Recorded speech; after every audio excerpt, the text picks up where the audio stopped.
And gentleman, supreme ಕೋರ್ಟ್ನಲ್ಲಿ ದರ್ಶನ್ ಪ್ರಕರಣಕ್ಕೆ ಸಂಬಂಧಿಸಿದಂತೆ ಮಹತ್ವದ ತಿರುವು ಕಂಡು ಬಂದಿದೆ. ಇನ್ನು ದರ್ಶನ್ ಪರ ವಕೀಲರ ವಾದ ಆಲಿಸಿದಂತಹ ಬಳಿಕ ಸುಪ್ರೀಂ ಕೋರ್ಟ್ ರಾಜ್ಯ ಸರ್ಕಾರಕ್ಕೆ ನೋಟಿಸ್ ಅನ್ನ ನೀಡಿದೆ. 57ನೇ ಸಿಸಿಎಚ್ ಕೋರ್ಟ್ನಿಂದ ವರದಿ ಕೇಳಿದೆ. ಅದೇನಂದ್ರೆ ದರ್ಶನ್ ಪ್ರಕರಣದಲ್ಲಿ ಈವರೆಗೂ ಎಷ್ಟು ಸಾಕ್ಷಿಗಳು ವಿಚಾರಣೆ ನಡೆದಿದೆ, ಎಷ್ಟು ಸಾಕ್ಷಿಗಳ ವಿಚಾರಣೆ ಬಾಕಿ ಇದೆ, ಸಾಕ್ಷ್ಯ ವಿಚಾರಣೆ ಮುಗಿಯೋಕೆ ಇನ್ನು ಎಷ್ಟು ಸಮಯ ಬೇಕು, ಜೈಲಲ್ಲಿ ದರ್ಶನ್ಗೆ ಮೂಲಸೌಕರ್ಯ ಒದಗಿಸಲಾಗಿದೆಯೇ ಅಥವಾ ಇಲ್ಲವೇ, ಹೀಗೆ ನಾನಾ ವಿಚಾರಗಳ ಕುರಿತು ಸುಪ್ರೀಂ ಪ್ರಶ್ನೆಯನ್ನ ಕೇಳಿರೋದು ಪ್ರಕರಣದ ಮುಂದಿನ ದಿಕ್ಕು ನಿರ್ಧರಿಸುವಲ್ಲಿ ಪ್ರಮುಖ ಪಾತ್ರವನ್ನ ವಹಿಸುತ್ತೆ. ಇವತ್ತಿನ ಫೋಕಸ್ ಪವರ್ನ ಚರ್ಚೆ ಕೂಡ ಇದೆ. ಎಸ್, ನಾನು ಪವಿತ್ರ.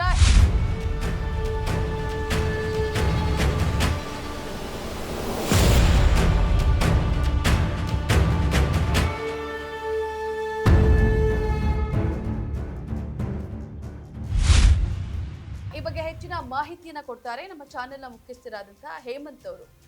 Sir, hi sir. Yes sir, ಈ ಪ್ರಕರಣ ಎತ್ತ ಸಾಗ್ತಾ ಇದೆ ಅಂದ್ರೆ ಸುಪ್ರೀಮೇ ಕೇಳ್ತಾ ಇದೆ ಸರ್ ವರದಿ ಕೊಡೋ. ಹೌದು, ಇದೊಂದು ನ್ಯಾಯಾಂಗ ಪ್ರಕ್ರಿಯೆ ಪವಿತ್ರ. ಯಾವಾಗ ದರ್ಶನ್ ರೇಣುಕಾಸ್ವಾಮಿ ಮರ್ಡರ್ ಕೇಸ್ನಲ್ಲಿ ಫಿಟ್ ಆದ್ರು, ಅವ್ರು ಮಾಡಿದಾರೋ ಮಾಡಿಲ್ವೋ ಅನ್ನೋದು ಈಗ ಪ್ರೊಸೀಡಿಂಗ್ಸ್ ನಂತರ ಕೋರ್ಟ್ ತೀರ್ಮಾನಕ್ಕೆ ಬರುತ್ತೆ. ದರ್ಶನ್ ಈಗ ಆರೋಪಿ, ಅಪರಾಧಿ ಅಲ್ಲ. ಹೌದು. ಆರೋಪಿಗೆ ಜಾಮೀನು ಪಡಿಲಿಕ್ಕೆ ಇರುವಂತ ಹಕ್ಕಿರುತ್ತಲ್ಲ, ಆ ಹಕ್ಕಿನ ಆಧಾರದ ಮೇಲೆ ಅವರು ಸುಪ್ರೀಂ ಕೋರ್ಟ್ಗೆ ಜಾಮೀನಿನ ಅರ್ಜಿಯನ್ನು ಸಲ್ಲಿಸಿದ್ದಾರೆ. ಆ ಜಾಮೀನು ಅರ್ಜಿಯ ಪರಿಶೀಲನೆ ಸಮಯದಲ್ಲಿ ಸುಪ್ರೀಂ ಕೋರ್ಟ್ ಈ ರೀತಿಯ ಮಾಹಿತಿಗಳನ್ನ ಕೇಳಿದೆ ಅನ್ನುವಂಥದ್ದು ಈಗಿರುವಂತಹ ಅಪ್ಡೇಟ್ಸ್.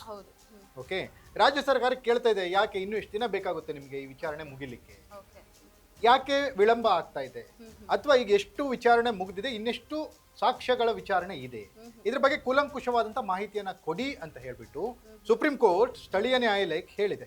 ಓಕೆ, ಈಗ ರಾಜ್ಯ ಸರ್ಕಾರ ಅಥವಾ ಸ್ಥಳೀಯ ನ್ಯಾಯಾಲಯ ಯಾವ ರೀತಿ ವರದಿಯನ್ನು ಕೊಡುತ್ತೆ ಅನ್ನೋದು ಮಾತ್ರ ಅದು ಮುಂದಿನ ಮುಂದಿನ ದಿಕ್ಕನ್ನ ಬದಲಾಯಿಸುತ್ತೆ. ಓಕೆ, ಇವ್ರಿಗೆ ಸಿಗ್ಬೋದಾ ಇಲ್ವಂತ.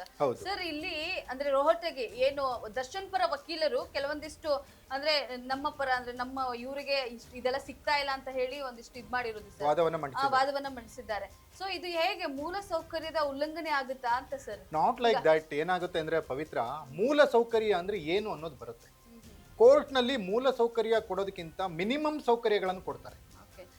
ಮೂಲ ಸೌಕರ್ಯ ಕೊಡೋದಾದ್ರೆ ಕೋರ್ಟಿಗೆ ಜೈಲಿಗೆ ಹಾಕಬೇಕು ಅಲ್ಲ. ಅಪರಾಧಿ ಆಗ್ಲಿ ಆರೋಪಿ ಆಗ್ಲಿ ಮನುಷ್ಯನೇ ಅಲ್ವಾ, ಅವ್ರಿಗಿರುವಂತಹ ಹಕ್ಕುಗಳು ಕೊಡ್ಲೇಬೇಕು. ಅವ್ರು ಯಾವ ಮಾನವೀಯ ಹಕ್ಕುಗಳು ಬೇರೆ, ನೀವ್ ಹೇಳೋದ್ರ ಹ್ಯೂಮನ್ ರೈಟ್ಸ್ ಅನ್ನೋದ್ರ ಬೇರೆ. ಆದ್ರೆ ಒಬ್ಬ ಆರೋಪಿ ಅಥವಾ ಅಪರಾಧಿ ಅವನೇನು ಒಳ್ಳೆ ಕೆಲಸ ಮಾಡಿ ಜೈಲಿಗೆ ಹೋಗಿರಲ್ವಲ್ಲ, ಶಿಕ್ಷೆ ಅನ್ನೋದು ಯಾಕೆ ಮತ್ತೆ? ನೀವು ಚೆನ್ನಾಗಿ ಮಾವನ ಮನೆ ಕರ್ಕೊಂಡೋಗಿ ಕುಡ್ರಿಸೋತರ ಹೋಗಿ ಕುಡ್ರಿಸೋದಾದ್ರೆ ಶಿಕ್ಷೆ ಅಂತ ಯಾಕಂತೀರಿ ನೀವು? ಅತಿಥಿ ಸತ್ಕಾರ ಅಂತ ಹೇಳಿ ಜೈಲಿಗೆ ಯಾಕೆ ಕಳಿಸ್ಬೇಕು? ಮಾವನ ಮನೆಗೆ ಹೋಗಪ್ಪ ಅಂತ ಹೇಳ್ಬೋದಲ್ಲ. ಜೈಲಿಗೆ ಅಂದ್ರೆ ಅದರದೇ ಆದಂತ ಕಟ್ಟುಪಾಡುಗಳು, ನಿಬಂಧನೆಗಳು, ಒಂದು ನೀತಿ ನಿಯಮಗಳು ಇವೆಲ್ಲ ಇದಾವೆ. ಆ ನೀತಿ ನಿಯಮದ ಅನ್ವಯ ದರ್ಶನ್ ಅನ್ನ ನಾವು ನೋಡ್ಕೊತಿದೀವಿ ಅಂತ ಪರಪ್ಪನ ಅಗ್ರಹಾರದ ಜೈಲಾಧಿಕಾರಿಗಳು ಹೇಳ್ತಾ ಇದ್ದಾರೆ. ಆದ್ರೆ ಇಲ್ಲಿ ಗಮನಿಸಬೇಕಾದಂಥದ್ದು ಏನಂದ್ರೆ ಪವಿತ್ರ, ಅವರು ಏನ್ ಸುಪ್ರೀಂ ಕೋರ್ಟ್ ಅಲ್ಲಿ ಹೇಳ್ತಾರೆ, ರೋಹಟ್ಗಿ ನಮ್ಮ ದರ್ಶನ್ ಅವರ ಪರ ವಕೀಲರು, ಎಸ್, ಈಗ ನೀವು ಏನ್ ಕೊಡ್ಬೇಕಿತ್ತಲ್ಲಿ ಮಿನಿಮಮ್ ಏನ್ ಕೊಡ್ಬೇಕೋ ಅದನ್ನ ಕೊಟ್ಟಿಲ್ಲ ನಮ್ಮ ಕಕ್ಷಿದಾರರಿಗೆ ಅನ್ನುವಂತ ಮಾತನ್ನ ಹೇಳಿದ್ರೆ ಇದು ಸೀರಿಯಸ್ ಮ್ಯಾಟರ್ ಆಗುತ್ತೆ ಸುಪ್ರೀಂ ಕೋರ್ಟ್ ಅಲ್ಲಿ. ಯಾಕಂದ್ರೆ ಇದೇ ದರ್ಶನ್ ಮ್ಯಾಟರ್ ಅಲ್ಲಿ ಸುಪ್ರೀಂ ಕೋರ್ಟ್ ಹರಿಹಾಯ್ದಿದ್ದು ನಿಮ್ಗೆ ಗೊತ್ತಿದೆ. ಏನ್ ಜೈಲಾಧಿಕಾರಿಗಳು ಏನ್ ಮಾಡ್ತಿದಾರಲ್ಲಿ, ಹಿಂಗೇನ್ರಾದ್ರೆ ಡಾಕ್ಟರ್ ಪರಮೇಶ್ವರ್ ಹೋಮ್ ಮಿನಿಸ್ಟರ್ನ ಕಟಕಟಕ್ ಕರಿತೀವಿ ಅಂತ ಹೇಳಿದ್ರು. ಟ್ರೀಟ್ಮೆಂಟ್ ಕೊಡ್ತಾ ಇದೆ ಅನ್ನೋಂಥದ್ದು. ಹಾಗಾಗಿ ಟ್ರೀಟ್ಮೆಂಟ್ ಕೊಟ್ರು ಅವ್ರು ಬಯಸ್ಕೊಳ್ಬೇಕು, ಕೊಟ್ಟಿಲ್ಲ ಅಂದ್ರೂ ಬಯಸ್ಕೊಳ್ಬೇಕು. ಯಾವ ಕರ್ಮ ಅವರಿಗೆ, ಅಧಿಕಾರಿಗಳಿಗೆ ಅಲ್ವಾ? ಒಟ್ಟಿನಲ್ಲಿ ದರ್ಶನ್ ಕ್ಷೇಮವಾಗಿದ್ದಾನೆ, ಆರಾಮಾಗಿದೆ. ಅದ್ರ ಹೊರಗಡೆ ಇರೋ ತರ ಇರಕ್ ಆಗೋದಿಲ್ಲ ಬಿಡಿ. ಜೈಲೂಟ ಅಂದ್ರೆ ಹಂಗೆ. ಜೈಲೂಟ ಅಂದ್ರೆ ಏನ್ ಮಾಡ್ತಾರೆ, ಅವ್ರಿಗೆ ಶಕ್ತಿ ಬರದೇ ಇರ್ಲಿ ಅನ್ನೋ ತರದ್ದೆಲ್ಲ ಪೋಷಕಾಂಶಗಳು ಇಲ್ಲದೆ ಇರೋ ತರದ್ದೆಲ್ಲ ಮಾಡ್ತಾರೆ. ಏನೇನೋ ಶಕ್ತಿ ಬಂತು ಅಂದ್ರೆ ರೌಡಿಗಳು ಹೊಡೆದಾಡ್ತಾರೆ. ಓಕೆ, ಹಂಗಾಗಿ ಆ ತರದ್ದೆಲ್ಲ ಸಿಸ್ಟಮ್ ಇದೆ. ಹಂಗಾಗಿ ಈಗ ದರ್ಶನ್ ಅವರು ಸರಿಯಾಗಿ ಅವ್ರು ನೋಡ್ಕೊಂಡಿಲ್ಲ ಅಂದ್ರೆ ಇವರು ಸ್ಮೋಕ್ ಮಾಡೋಂಥ ಫೋಟೋ ಯಾಕೆ ವೈರಲ್ ಆಗ್ತಿತ್ತು, ಹೊರಗಡೆ ಯಾಕೆ ಬರ್ತಿತ್ತು? ಓಕೆ, ಈ ಮೂಲ ಸೌಕರ್ಯ ಅಂದ್ರೆ ಅದು ಬರುತ್ತಾ?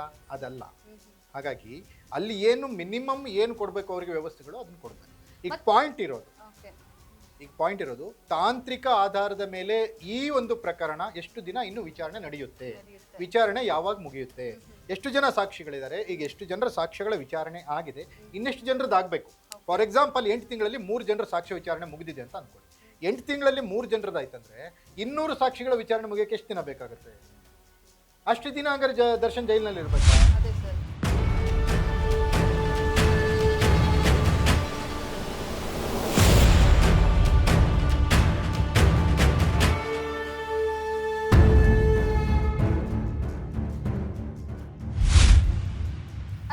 ವಿಚಾರಣೆ ನಿಧಾನ ಆಗಿರೋಕೆ ಕಾರಣ ಏನು ಅಂತ ಸರ್? ಈಗ ಹಲವಾರು ಇದರಲ್ಲಿ ಟೆಕ್ನಿಕಲ್ ಎವಿಡೆನ್ಸಸ್, ಓಕೆ, ಈಗ ಮತ್ತೆ ಡಿಜಿಟಲ್ ರೆಕಾರ್ಡ್ಸ್ ಇವೆಲ್ಲ ಸಿಗ್ತವೆ. ಅದ್ರ ಜೊತೆಗೆ 17 ಜನ ಆರೋಪಿಗಳಿವೆ. ಒಬ್ಬೊಬ್ಬ ಆರೋಪಿಗೆ ಒಬ್ರು ಇಬ್ರು ವಕೀಲರು ಇರ್ತಾರೆ. ಓಕೆ, ಆ ಎಲ್ಲ ಆರೋಪಿಗಳ ಕೃತ್ಯಗಳನ್ನ ಪ್ರೂವ್ ಮಾಡೋ ತರ ಅಲ್ಲಿ ಪ್ರೊಸೀಡಿಂಗ್ಸ್ ಆಗ್ಬೇಕು. ಓಕೆ, ಈಗ ದರ್ಶನ್ ಮಾಡಿದಾನಂತ ಪ್ರೂವ್ ಆಯ್ತು ಅಂದ್ರೆ A3 ಅವನು ಮಾಡಿದಾನಂತ ಅರ್ಥ ಅಲ್ಲ, ಅಥವಾ A1 ಪವಿತ್ರ ಗೌಡ ಮಾಡಿದಾಳಂತ ಅರ್ಥ ಅಲ್ಲ. ಎಸ್, A1 ಪವಿತ್ರ ಗೌಡ ಈ ಕೃತ್ಯದಲ್ಲಿ ಭಾಗಿಯಾಗಿರುವಂತಹ ಪಾತ್ರ ಬೇರೆ, ಓಕೆ, A2 ದರ್ಶನ್ ಈ ಕೃತ್ಯದಲ್ಲಿ ಭಾಗಿಯಾಗಿರುವಂತಹ ಪಾತ್ರ ಬೇರೆ. ಓಕೆ, ಅದೇ ಡ್ರೈವರ್ ಒಬ್ಬ ಆರೋಪಿ ಚಿತ್ರದುರ್ಗದಿಂದ ಅವನನ್ನು ಕರ್ಕೊಂಡು ಬಂದಂತ ರೇಣುಕಾ ಸ್ವಾಮಿಯನ್ನ, ಅವನು ಭಾಗಿಯಾಗಿರುವ ಆರೋಪಗಳು ಬೇರೆ. ಅವೆಲ್ಲವೂ ಪ್ರೂವ್ ಆಗ್ಬೇಕು. ಅವೆಲ್ಲವೂ ಪ್ರೂವ್ ಆಗಿ ವಿಚಾರಣೆ ಮುಗಿದ ಮೇಲೆ ಎಲ್ಲರ ಇರುವಿಕೆ, ಅಪರಾಧ ಮಾಡಿರೋ ಪ್ರಕರಣದಲ್ಲಿ ಅವರ ಅಪರಾಧಿಗಳು ಆಗಿರುವ ಸಾಧ್ಯತೆ ಅವೆಲ್ಲವೂ ವಿಚಾರಣೆಯ ಮೂಲಕ ತಿಳಿದ ಮೇಲೆ ನ್ಯಾಯಾಧೀಶರು ಒಂದು ದಿನ ಜಡ್ಜ್ಮೆಂಟಿಗೆ ಅದನ್ನ ಆದೇಶ ಮಾಡ್ತಾರೆ. ಓಕೆ, ಹಾಗಾದ್ರೆ ಸರ್ ದರ್ಶನ್ಗೆ ಬೇಲ್ ಆದ್ರೆ ಪವಿತ್ರ ಗೌಡ ಮತ್ತೆ ಅಂದ್ರೆ ಇಲ್ಲ, ಆರೋಪಿಗಳಿದ್ರೆ ಇಲ್ಲ, ಅವ್ರಿಗೆಲ್ಲ ಯಾವತ್ತು ಅಂತ ತಿಳ್ಕೊಳ್ಳಿ ನೀವು ಪವಿತ್ರ, ಇದು ತುಂಬಾ ಸೂಕ್ಷ್ಮವಾದಂಥ ವಿಚಾರ. ಮಹಿಳೆಯರಿಗೆ ಯಾವತ್ತೂ ದೌರ್ಜನ್ಯ ಜಾಸ್ತಿ, ಮಹಿಳೆಯರಿಗೆ ಹಿನ್ನಡೆಗಳು ಯಾವತ್ತೂ ಜಾಸ್ತಿ. ಮಹಿಳೆಯರಿಗೆ ಸಮಾಜದಲ್ಲಿ ಸಪೋರ್ಟ್ ಅನ್ನುವಂಥದ್ದು ಯಾವಾಗಲೂ ಕಮ್ಮಿ ಸಾಕಷ್ಟು ಬಾರಿ ಪ್ರೂವ್ ಆಗಿದೆ ಆಗಿದೆ. ಇದಕ್ಕೆ ಪವಿತ್ರ ಗೌಡ ಮತ್ತೊಂದು ಎಕ್ಸಾಂಪಲ್ ಇದೆ. ಈಗ ದರ್ಶನ್ ಬೇಲ್ ಕ್ಯಾನ್ಸಲ್ ಆಯ್ತು ಅಂದ್ರೆ ಪವಿತ್ರ ಗೌಡನ್ ಬೇಲ್ ಕ್ಯಾನ್ಸಲ್ ಆಗಿತ್ತು, ಹೌದು, ಹಿಂದೆ ಆಗಿತ್ತು. ಆದ್ರೆ ಈಗ ದರ್ಶನ್ಗೆ ಬೇಲ್ ಆದ್ರೆ ಪವಿತ್ರ ಗೌಡಗೆ ಬೇಲ್ ಆಗಲ್ಲ.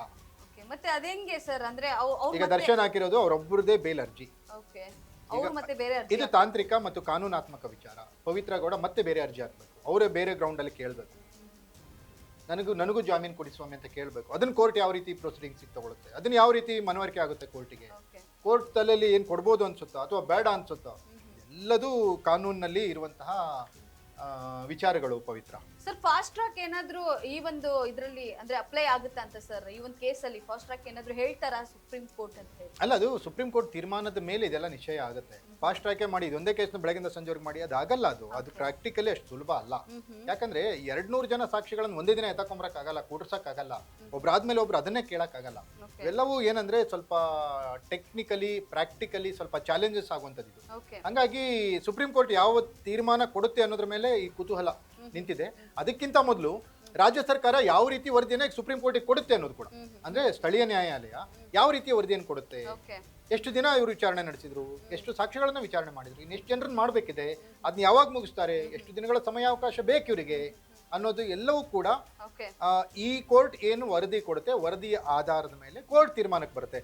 ಓಕೆ, ಇಷ್ಟು ದಿನ ಒಳಗಿರ್ಬೇಕಾ ದರ್ಶನ್, ಅಥವಾ ದರ್ಶನ್ ಬೇಲ್ ಕೊಡೋದ್ರಿಂದ ಏನ್ ಪ್ರಾಬ್ಲಮ್ ಇದೆ, ಸಾಕ್ಷ್ಯನಾಶ ಅನ್ನೋದು ಈಗ ಬರೋದೇ ಇಲ್ಲ, ಸಾಕ್ಷಿಗಳ ಮೇಲೆ ಪ್ರಭಾವ ಬೀರ್ತಾರ, ಹಂಗಿದ್ರೆ ಕಂಡೀಷನ್ ಹಾಕೋಣ, ಸಾಕ್ಷ್ಯ ನಾಶ ಮಾಡಬೇಡಿ, ಹಂಗೇನಾದ್ರೂ ಮಾಡಿದ್ರೆ ನಿಮ್ ಬೇಲ್ ಕ್ಯಾನ್ಸಲ್ ಮಾಡ್ತೀವಿ ಅಂತ ಕಂಡೀಷನ್ ಹಾಕಿ ಕೊಡೋಣ. ಈ ತರದ ವಿಚಾರಗಳಿದಾವೆ. ದರ್ಶನ್ ವಕೀಲರು ಹೇಳೋ ಪ್ರಕಾರ ದರ್ಶನ್ ಬೇಲ್ ಸಿಗುತ್ತೆ ಅಂತ ಅವರು ಕಾನ್ಫಿಡೆನ್ಸ್ ಅಲ್ಲಿ ಇದ್ದಾರೆ. ಬಟ್ ಏನು ಅನ್ನೋದು ಈ ಸರ್ಕಾರ ವರದಿ ಕೊಟ್ಟ ಮೇಲೆ, ಸ್ಥಳೀಯ ನ್ಯಾಯಾಲಯ ವರದಿ ಕೊಟ್ಟ ಮೇಲೆ ಸುಪ್ರೀಂ ಕೋರ್ಟ್ ಏನ್ ತೀರ್ಮಾನ ತಗೊಳುತ್ತೆ ಅನ್ನೋದ್ರ ಮೇಲೆ ಡಿಪೆಂಡ್ ಆಗುತ್ತೆ. ಕೊನೆಯದಾಗಿ ಅಂದ್ರೆ ಈಗ ಒಂದು ವಾರ ಪೋಸ್ಟ್ಪೋನ್ ಮಾಡಿದೆ. ಸೊ ಈಗ ಸುಪ್ರೀಂ ಕೋರ್ಟ್ ಅಂದ್ರೆ ಮಧ್ಯಪ್ರವೇಶ ಮಾಡಿರೋದು, ಹಸ್ತಕ್ಷೇಪ ಮಾಡಿರೋದು ಈ ಒಂದು ಅಂದ್ರೆ ಈ ಕ್ರಿಯೆಗೆ ಎಲ್ಲ ಒಂದ್ ಕಡೆ ಒಂದು ಅಂದ್ರೆ ತಿರುಗು ಸಿಕ್ಕಿದೆಯಾ ಅನ್ನೋ ತರದ್ದು. ಇಲ್ಲಿ ಹಸ್ತಕ್ಷೇಪ ಅಂತ ಹೇಳಕ್ಕಾಗಲ್ಲ, ಸುಪ್ರೀಂ ಕೋರ್ಟ್ ಹಸ್ತಕ್ಷೇಪ ಮಾಡಿಲ್ಲ. ಯಾಕಂದ್ರೆ ದರ್ಶನ್ ಹೋಗಿರೋದು ಸುಪ್ರೀಂ ಕೋರ್ಟ್ ಬಾಗಿಲು ತಟ್ಟಿರೋದು ದರ್ಶನ್, ನನಗೆ ನ್ಯಾಯ ಬೇಕು ಕೊಡಿಸಿ ಅಮ್ಮ ಅಂತ. ಅದನ್ನ ಸುಪ್ರೀಂ ಕೋರ್ಟ್ ಈಗ ಪಾಲನೆ ಮಾಡ್ತಾ ಇದೆ.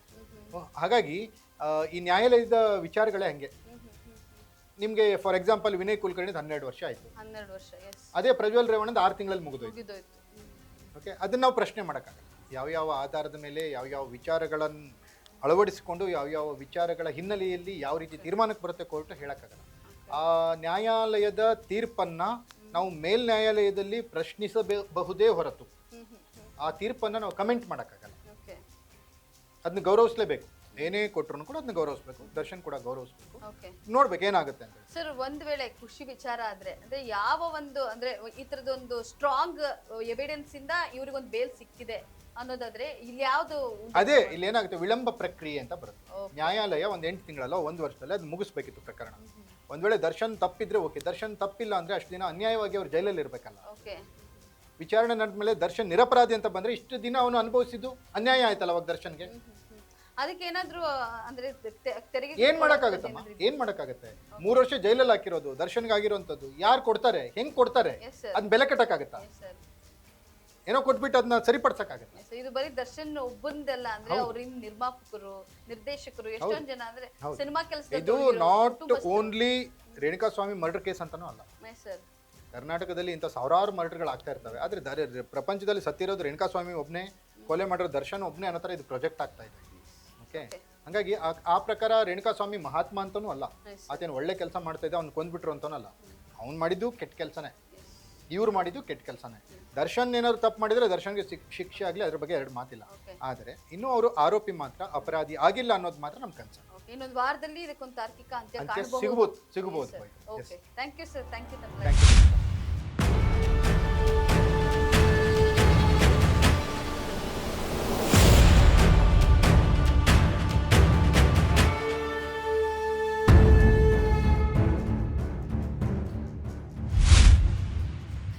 ನೋಡಿದ್ರಲ್ಲ ವೀಕ್ಷಕರೇ, ಇದಾಗಿತ್ತು ಫೋಕಸ್ ಪವರ್ನ ಚರ್ಚೆ. ನೆಲ ಜಲ ಭಾಷೆಗಾಗಿ ನೋಡ್ತಾ ಇರಿ ಫೋಕಸ್ ಟಿವಿ.